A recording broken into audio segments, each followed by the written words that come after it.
E sono tre palloni al Bologna le abbiamo dati, come 3 punti presi questa sera e come 3 gol subiti in 10 partite. Mamma mia, ma c'ha tutti amici, da Napoli all'87. Prima di iniziare con il video vi invito a lasciare un bel mi piace, ad iscrivervi al canale attivando la campanellina per essere aggiornati con i video, ma si gode assai perché questo Napoli accazzimma, perché questo Napoli gioca a calcio e perché questo Napoli ti fa divertire vederlo giocare. Fabian, ma che cazzo di gol hai fatto? Ma che gol hai fatto sul sinistro? Questi sono i tuoi gol. Ma che gol all'incrocio dei pali. Skorupski ancora sta guardando la traiettoria, perché ragazzi l'ha solo potuto guardare quel tiro, il movimento di Fabian. Mamma mia, come detta il pallone a centrocampo, una partita straordinaria di Fabian, il migliore in campo, senza ombra di dubbio. È Anghissà, ragazzi, perché Anghissà è quello che poi dà spazi a Fabian per fargli fare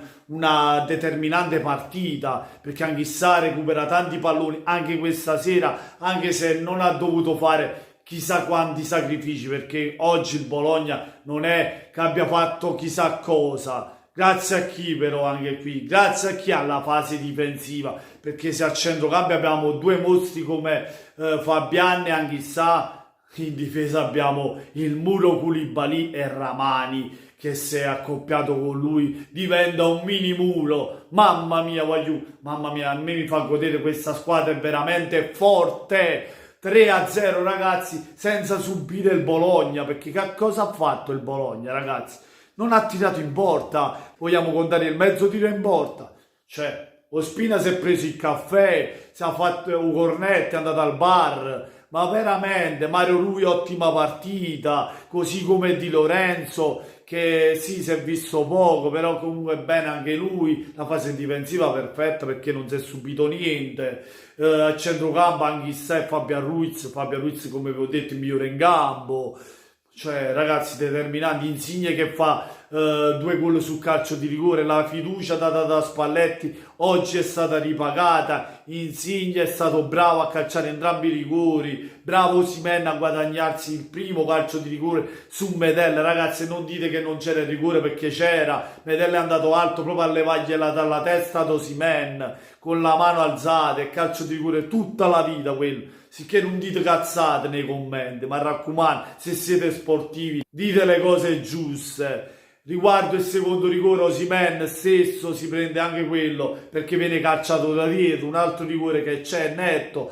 Poi si può rivedere quello su Fabian, anche se secondo me lì non c'è, non è che solo di parte, perché tifo Napoli e dico non c'è a prescindere così, no, perché comunque lì prima tocca il piede e poi li rimbalza sulla mano. Quando fa Santa Taglia la mano Fabian Ruiz, perché quello rimbalza da terra e gli va sul braccio mentre va prima sul piede. Cioè quando fa povero Fabian, secondo me nemmeno è da rivedere lì, secondo me. Poi anche se lo dava ragazzi non era clamoroso. Comunque il fatto sta che il Bologna l'abbiamo disintegrato, abbiamo fatto vedere la nostra forza, un Napoli che praticamente dietro subisce pochissimo e poi avanti è molto cinico, nonostante abbiamo sbagliato qualcosina, però abbiamo fatto 3 gol, 2 sul rigore, va bene. Osimhen poteva fare qualche gol, abbiamo mangiato qualche gol, ce lo siamo mangiato con Insigne anche all'inizio sulla grande apertura di gioco di Osimhen,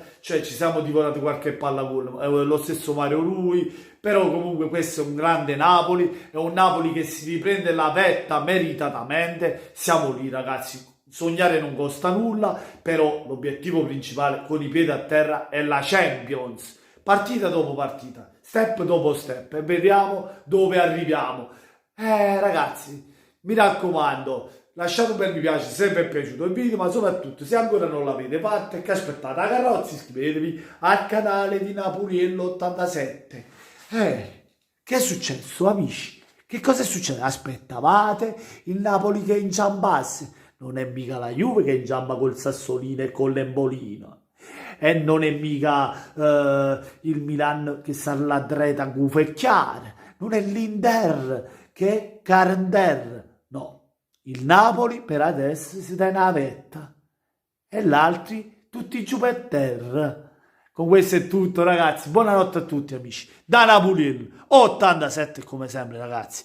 Forza Napoli!